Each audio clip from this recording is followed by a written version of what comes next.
Three key stakeholders appeared before the commission to give their testimonies. First was the Minister of the Interior, Ambrose Derry, who made some revelations about how he got much of his information from the media.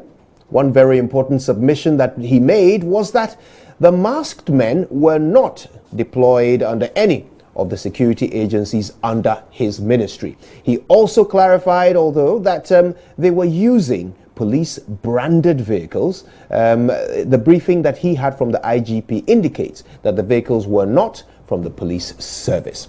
Let's listen to him. Mr. Chairman, because of my training as a lawyer, I'm careful about these things. But you excuse me to say that I later got information that there was an officer of the national security had said that they were security operatives. So, Mr. Chairman, I do give this as evidence of the fact that it was said. I do not give it as proof of the contents. But I was told that somebody at the national security said they were members of the private security. And from what I saw, they were wearing T-shirts that had NSC. That is what I know. Has it come to your notice that on the day these said masked armed men were in police vehicles? It had come to my notice on the video that they were in a vehicle that had the police logo. That was one of the reasons why I forwarded the video to the IGP, and he denied that that was not a police vehicle in use by the police. And he in fact told me, Minister, our vehicles have GP. What is the GP number? It is not our vehicle. That again is the information I have from the IGP. So if the commission understands you, you are denying that the vehicle that had the police logo actually do not belong to the Ghana police. Is that it? From the information given me by the IGP, it does not belong to the Ghana Police Service. You may answer this if you have the answer. Has the IGP subsequently conducted any investigation as to how or where these masked men got that vehicle from and how it came to bear the police logo? The IGP has not expressly told me, except that having said that they are investigating the incident, I can only surmise that all those will be circumstances that will be investigated. Because certainly if those who were in the video were not police servicemen and were not under his operational control, it will be necessary for him in the course of the investigation by the CID to find out who did that. Because in the administrative report they said they went to the house and they went to the house, saw the people there, they provided security the house after the incident until late night, among others. So I can only surmise, I believe it's just beyond a guess that in the investigation they would take statements from all those concerned. That is my belief. That was for the commission was the Minister for National Security, Albert Kandapa. Now, he sought the commission's permission to make an opening remark before he was examined by the commission's counsel, Eric Osei Mensah. Now, he noted that he was acting against advice to give his testimony in camera.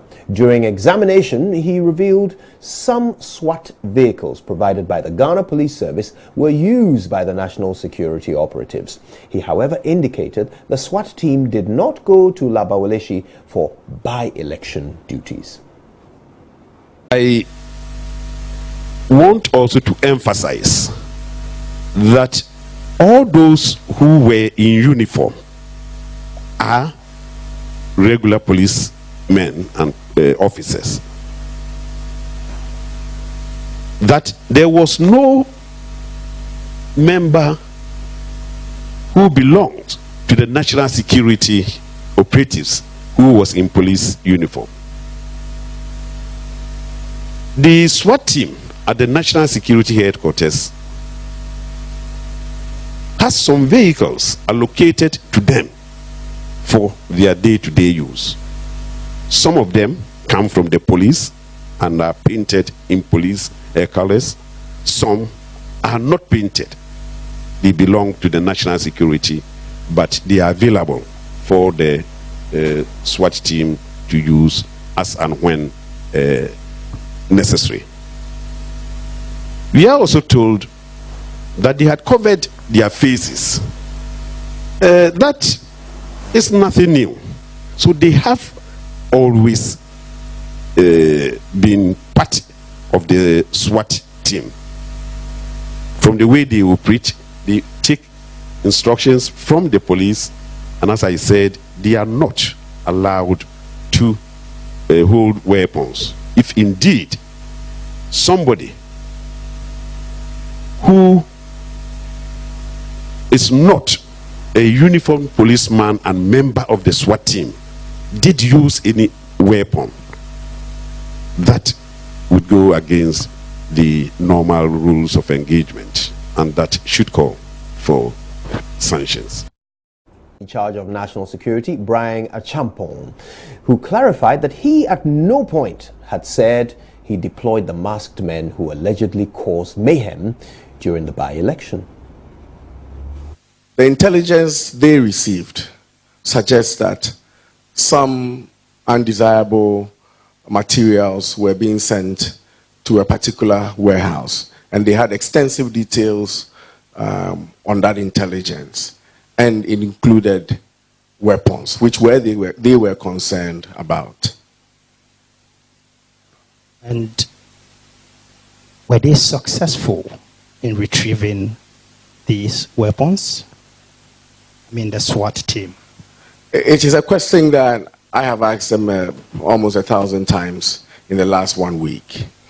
If they had intelligence and they had surveillance in the last 24 hours before the 31st, and they had moved, they had actually had a confirmation of that intelligence because they had gunshots coming from inside the house, then just by the mere numbers of the people that they claim were there shouldn't have stopped them from going further to enter the property to ensure that the reason why they had been surveilling for 24 hours was complete. Apparently, when they fired the warning... Yep, so those are the three